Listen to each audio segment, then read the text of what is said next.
thanks so much to the organisers of this evening's event, and thanks to all of you for coming along. It's a real honour to be put on a platform with these guys. As a European, I can say that traditionally North Americans, we expect you should plug your book. And Carmen didn't plug her book enough. It's really excellent, and I hope you queue up to buy it afterwards.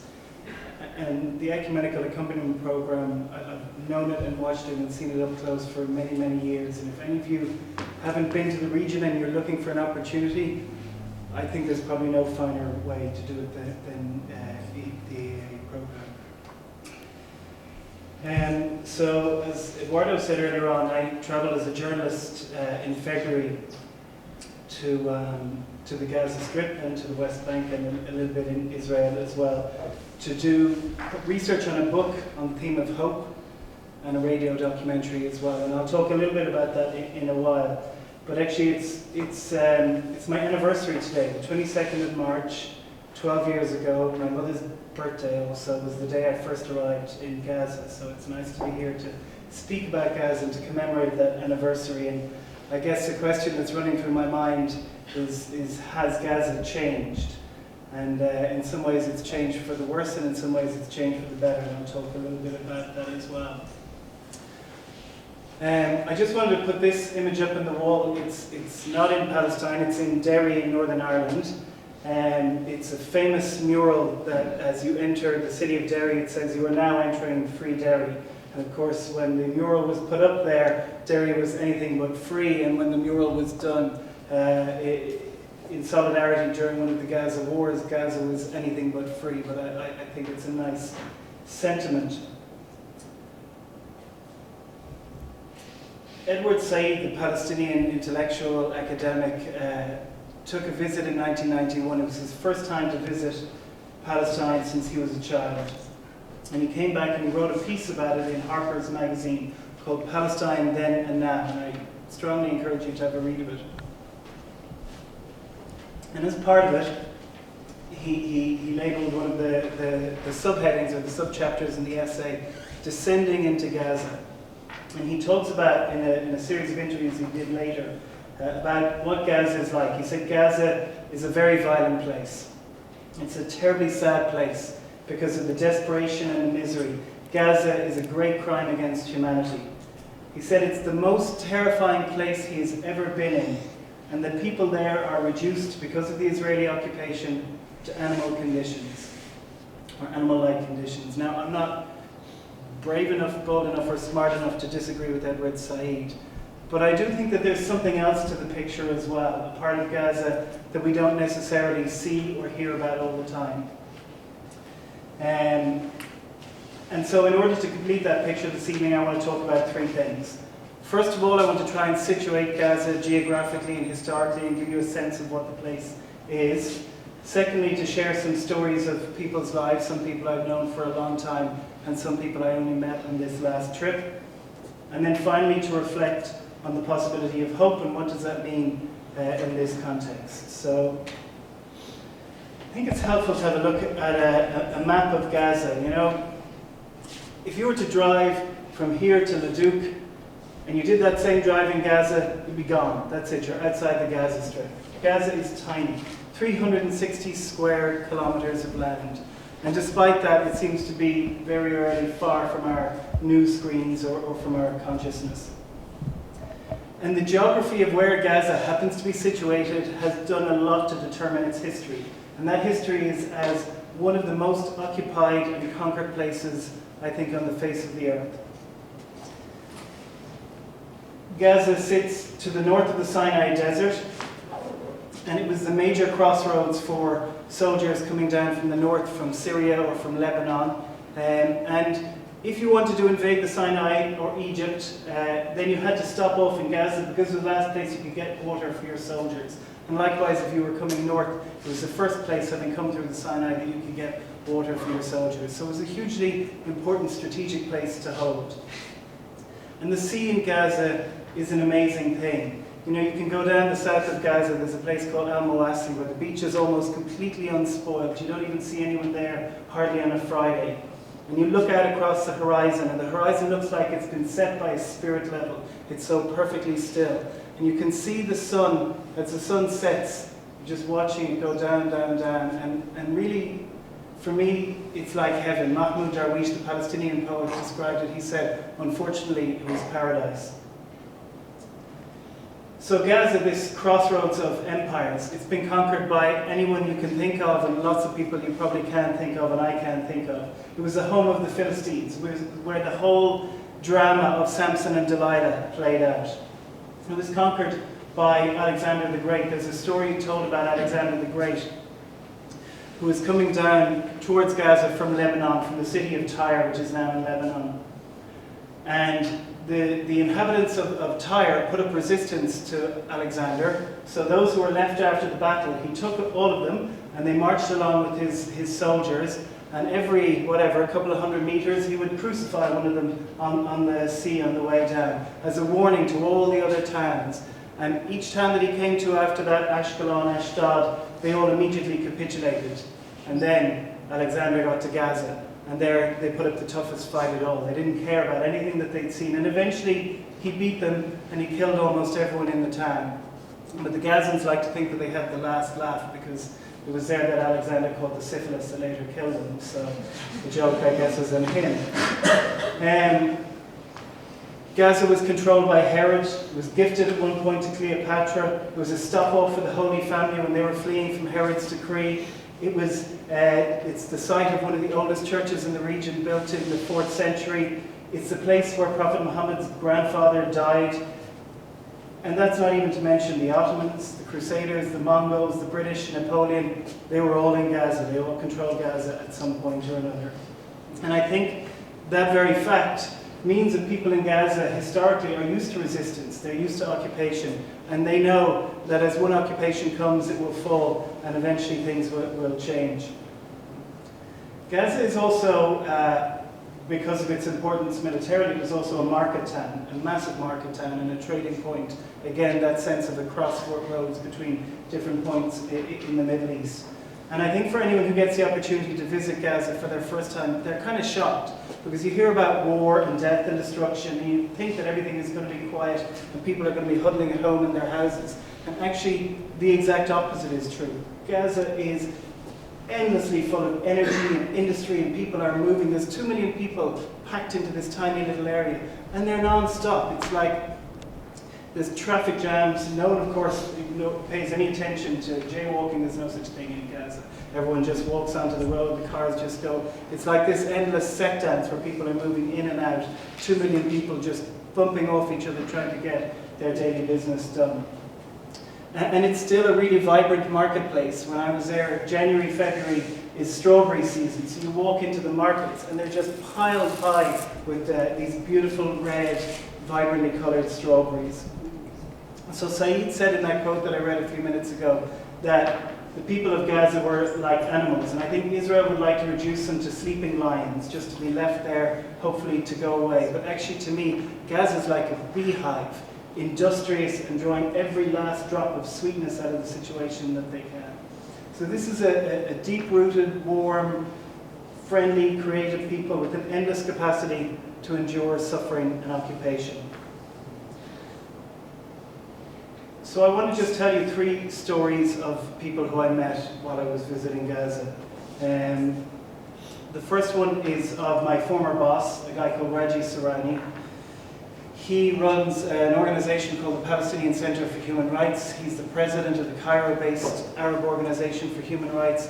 His family, the Sourani family, have been wealthy and powerful inside Gaza for at least 200 years. So he's a very, very well-connected guy. And I was staying in his house, and on the Friday evening, he got notification that next day, the Rafah crossing point between Gaza and Egypt would open. So if you just look at the map there, Rafah isn't actually marked where Khan Yunis is. Just, I'll show you. Whoop. Just down there is Rafah, and that's the only way for most Gazans to get in and out in any meaningful way into Egypt. So he got notification that it was going to open. He made a couple of phone calls, he's well connected, and he made sure that the next morning he was going to be able to leave Gaza, and he was going to be on the first bus leaving Gaza. So he departed Gaza City, 5 o'clock in the morning. He drove down the road to Khan Yunis. There he was processed by the Hamas police. After a couple of hours, they put him on a bus. He was taken the maybe 10 or 15 minute drive down to Rafah, to where the terminal is. He entered Egypt 24 hours later, having been processed. So a drive that would take any of us 35 minutes, excuse me, maybe 45 minutes, that whole journey took him 24 hours. And that was then, he then had to go on to Cairo to catch a flight. So that's someone with enormous connections. You can imagine what it's like for people who have no connections or no power or no resources.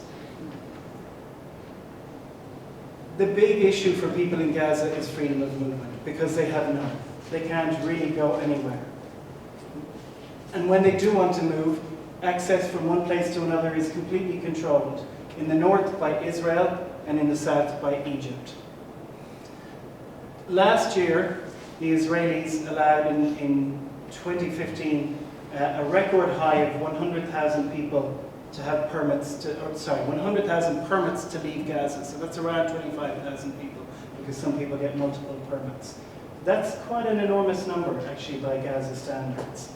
But we shouldn't get the impression, I saw an article today that said that Israel is going to relax restrictions even more. And the headline was, Israel loosens the noose on Gaza. And I thought that was pretty astute. The noose is still around the necks of people in Gaza, and Israel can tighten it or loosen it as it sees fit. But I think it's also important to say something about Egyptian responsibility. Because of what's happened in Egypt, because of the counter-revolutionary coup, because of the backlash against Hamas, Egypt is now clamping down in a very difficult, challenging way, much like what the Israelis are doing inside Gaza, and they're cooperating on a security level with Israel. They are today the best of friends. And Egypt bears, I think, real responsibility for the suffering of people in Gaza too.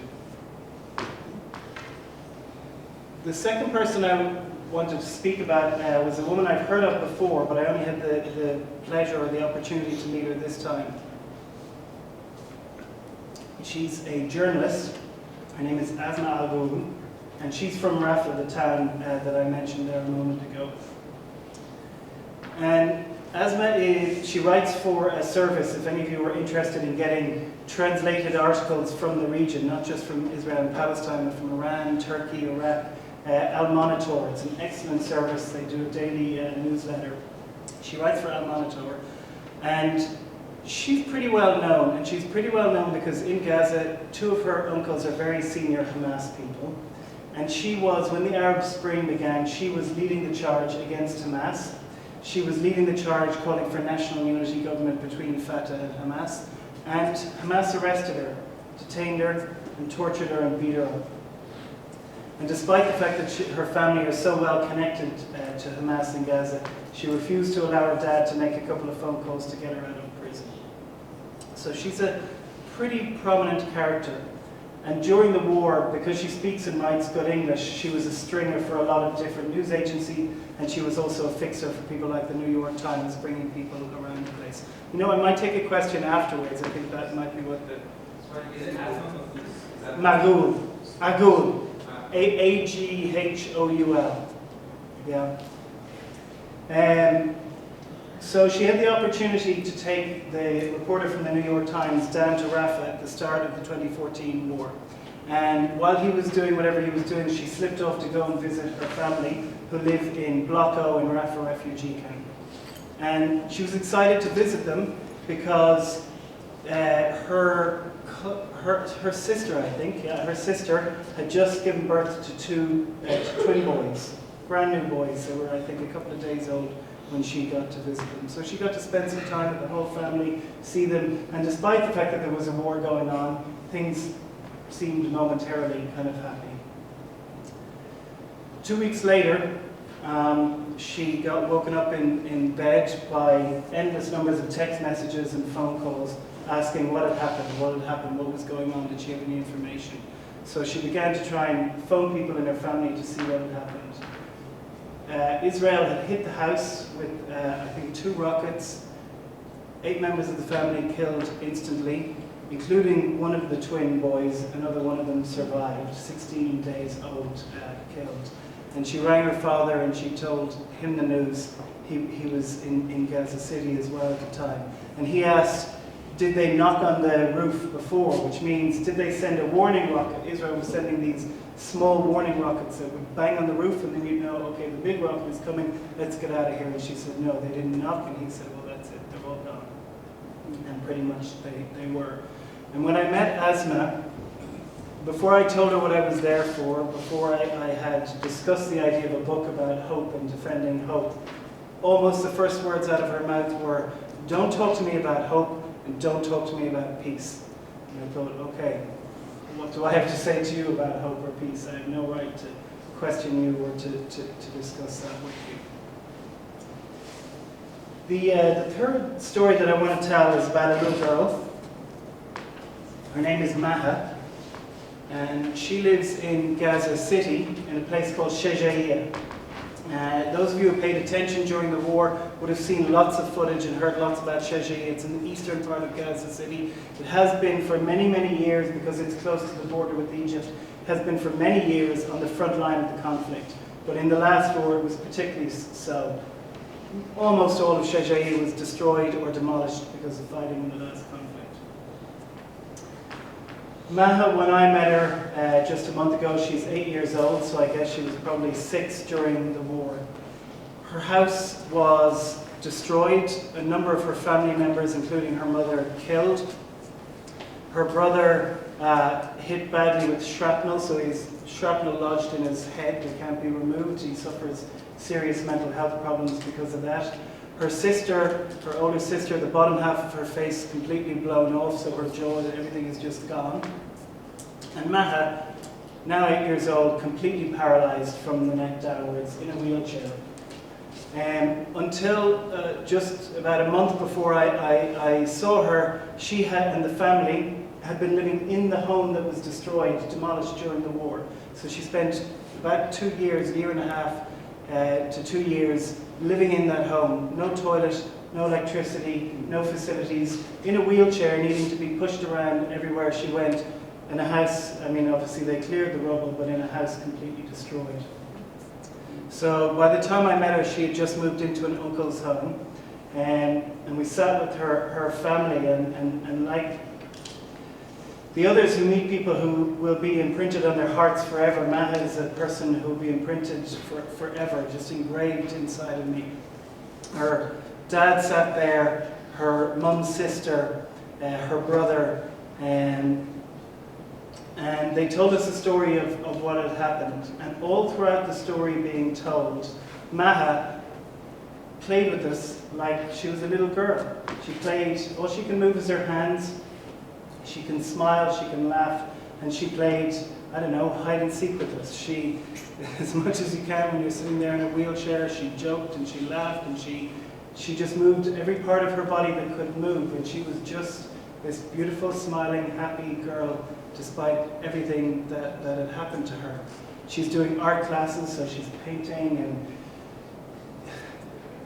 2 weeks before she got a cold because of where she was living in the house. And she has no swallow, so she can't clear the mucus in her mouth, so they had to operate on her, put a hole here and suck the mucus out. She needs constant medical attention. They still now basically have no electricity because no one in Gaza has electricity. People get maybe 2 or 3 hours a day. And maybe just to digress briefly from the story of Maha, to say something about electricity, because it shows, one, the difficulty that Palestinians are in. I went to visit Al-Ahli Hospital, the oldest and the independent hospital in Gaza, and we saw the burns unit there. And the burns unit is full of little kids who are running around their house, who stick their hands into the kerosene gas that their mothers are cooking on, or knock over the candles that are being used because the house has no electricity. So you have this act in 2008 when the power plant is destroyed, is putting kids today in the burns unit in the hospital. But also it shows the inventiveness of people. Those people who have a bit of money are buying car batteries, and they hook up the car batteries to their houses, and you go in and they've got like the TV and enough energy to power their mobile phones and their computer and whatever. So people are extremely inventive, and no matter what's thrown at them, they try and move around it. But that smile that I saw on Maha's face. I didn't take any pictures because I was actually just too shocked by everything that was happening. I couldn't even think about taking photographs, but the smile that I saw on her face gave me a sense that no matter what is thrown at people, people will continue and resist and move on. So I want to just come more or less to an end by talking about the idea of hope. And before I say anything about hope, I think it's important to frame it in the context of the word apartheid. What does it mean? Why is it attractive? What's its value? I think there are a couple of reasons why the term apartheid, this Afrikaans word which means separateness, which we all know so well from the struggles of the ANC and Nelson Mandela. I think there are a couple of reasons why it's an attractive term for all of us. First of all, it gives a very almost simple comparison to the laws in South Africa, the laws that regulated you on the colour of your skin, whether you were coloured or black or white. And you saw Dawn put up a photograph of a pass, a permit there. And similarly, Palestinians are subject to different levels of a permit system depending on where they live, be it East Jerusalem, the West Bank, the Gaza Strip, or inside Israel. Secondly, I think just instinctively we understand apartheid as something that is wrong. We all know it, we all know what the term means, and it just gets it. We just know that that's wrong. And a lot of us understand that apartheid, at least in part, was brought down because of the boycott, divestment, sanctions campaign. And I think it's important to remember that Palestinian civil society have also called on us to apply a BDS campaign against Israel and the occupation. Thirdly, the International Criminal Court defines apartheid as a crime. And I hope that someday we will see senior Israeli commanders from the army or from politics sitting in a court in The Hague, in the dock, answering questions about the crime of apartheid. But I think perhaps the most, for me, what I see, the reason why apartheid is so attractive a term is because it gives us a sense that things can change and do change, and that when situations seem absolutely intractable and insoluble, something does move. And even in the unseen, even in places where we can't even recognize, things are changing. That Martin Luther King quote, that the arc of history bends towards justice. Now, there's lots of things you could say about that quote, but I think that's why apartheid is an attractive model for us as Palestine activists. So, in terms of hope, I was listening to an interview with a guy called Ta-Nehisi Coates, who some of you may have heard about. He won a MacArthur Genius Award last year. His book won a National Book Award in the States. It's a letter to his son called Between the World and Me, about what it's like to grow up African American in the States. And he was being interviewed by David Remnick from the New Yorker. And Remnick poses him this question about how, well, hope. Do you have any hope? I mean, hope is just a thing that everyone, when they're pitching a Hollywood movie, they just stick it in the end. They go, oh yeah, everyone dies, but this is still a story about hope. And Coates says, yeah, that's abominable. And he has this very visceral reaction against the idea of hope. And I remember listening to it just a few weeks before I traveled, and I thought, okay, he's got a point. You know, who am I as a white, Western, powerful male to go to another part of the world and to talk to people living under occupation, in miserable conditions, suffering every single day about hope? Am I just speaking out of my sense of white privilege? Is this just an idea that I dreamed up when I was sitting in Edmonton, thousands of miles away? And I really had that sense when I was on the plane on the way over. And that sense was confirmed when I arrived in the airport in Tel Aviv, and I was going to buy a mobile phone SIM card. And I was chatting to the young Israelis behind the desk, and they were asking me what I was doing there, and I said, oh, I'm doing a book about hope. And one of them looked up and said, short book then. And the other said, where are we ever going to find hope? And I thought, okay, that's interesting. And then as I went deeper into Hebron, and particularly into Gaza, unprompted, people just began to talk about hope. And I had this sense that hope was actually, when everything else, all of the dignity, all of the rights, all of the basic needs were stripped away from you, hope was actually the only thing a lot of people had left. And yeah, I met people, many people like Asma, who said, don't talk to me about hope. They've killed all hope. But I met a lot of people that was the last tiny chink of light that was keeping them alive. And I found this quote during my visit from Václav Havel, who is a struggler, an intellectual, who was the president of the Czech Republic, and struggled for many, many years against the Soviet Empire. And he says, hope is not that you look around and you survey everything, you think things are going to work out just fine. Because he's struggling against the Soviets, it's a big deal. And hope is not that you, I've forgotten now. So hope is not that you look around and you excuse me for a minute. It'll come to me. Hope, yeah. So he says hope is an orientation of the spirit. It's an orientation of the heart. It's that hope is not located in the evidence around you. It's located somewhere, it transcends all of that evidence, and it's located somewhere in the sense that you're doing the right thing. And even if nothing works out for the best, you can still have hope.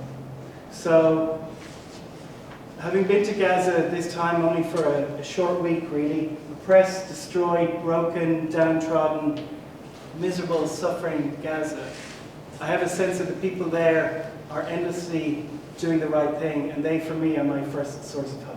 Thank you.